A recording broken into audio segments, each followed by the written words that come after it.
మనసును జయించిన వాడే నిజమైన విజేత. గీతాబోధ. Hare Krishna. Welcome to my channel life lessons. ఈరోజు మనం తెలుసుకోబోతున్న విషయం మనసు గురించి. మనిషి జీవితమంతా ఒక యుద్ధమే. అది బయట ప్రపంచంతో కాదు, తన మనస్సుతోనే. కురుక్షేత్ర యుద్ధ భూమిలో అర్జునుడు నిలబడ్డాడు. అతని చేతులు వణికాయి. మనసు గందరగోళంతో నిండిపోయింది. నేను యుద్ధం చేయను అన్నాడు. అప్పుడే శ్రీకృష్ణుడు ఒక గొప్ప సత్యం చెప్పారు. ఉద్ధరేత్ ఆత్మనాత్మానం నాత్మానం అవసాదేత్. అంటే మనిషిని తాను తానే పైకి లేపుకోవాలి, కానీ తనను తానే దిగజార్చుకోకూడదు. మన పెద్ద శత్రువు ఎవరో కాదు, బయట ఉన్న వ్యక్తి కాదు, పరిస్థితులు కాదు, అలాగే అదృష్టం కూడా కాదు, మన అదుపులో లేని మనసు. మన మనసు మన నియంత్రణలో లేకపోతే చిన్న సమస్య కూడా పెద్ద పర్వతంలా అనిపిస్తుంది. చిన్న విమర్శ కూడా గాయంలా అనిపిస్తుంది. చిన్న ఓటమి కూడా జీవితాంతం బాధగా మారుతుంది. కానీ మనసు మన స్నేహితుడైతే పెద్ద సమస్య కూడా చిన్నదైపోతుంది.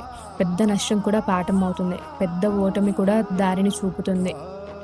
గీత ఏమైనా చెబుతుంది అంటే, మనసే నీ స్నేహితుడు, అలాగే మనసే నీ శత్రువు కూడా. మరి అది ఎలా మారుతుంది? నువ్వు దానిని ఎలా ట్రైన్ చేస్తావో అదే నిర్ణయిస్తుంది.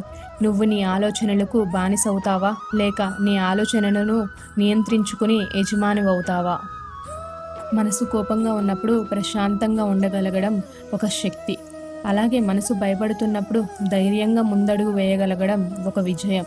అలాగే మన మనసు నిరాశలో ఉన్నప్పుడు విశ్వాసం కోల్పోకుండా ఉండడం యోగం. ప్రపంచాన్ని గెలవడం ఒక గొప్ప కాదు, డబ్బు సంపాదించడం గొప్ప కాదు, పేరు తెచ్చుకోవడం కూడా గొప్ప కాదు. నీ మనసును గెలవడం అదే అసలైన విజయం. ఎందుకు అంటే, నీ మనసు ప్రశాంతంగా ఉంది అంటే నీ జీవితం స్వర్గంగా మారుతుంది. అదే మనసు కలతలో ఉంది అంటే జీవితం నరకంగా ఉంటుంది. అందుకే గీత మనకు ఒక మార్గం చూపుతుంది. ధ్యానం, శ్రద్ధ, అనాసక్తి, ఆత్మ నియంత్రణ. రోజుకు 5 నిమిషాలు అయినా నీ మనసుని గమనించు. నీ ఆలోచనలను పరిశీలించు. అవి నిన్ను నడుపుతున్నాయా, లేక నువ్వే వాటిని నడుపుతున్నావా? గుర్తుపెట్టుకో, ప్రపంచాన్ని గెలిచినవాడు హీరో కావచ్చు, కానీ తన మనసును తానే గెలిచినవాడు మహాయోగి అవుతాడు. నీ అసలు యుద్ధం బయట లేదు, నీ లోపలే ఉంది. Hare Krishna. Please subscribe, like and share.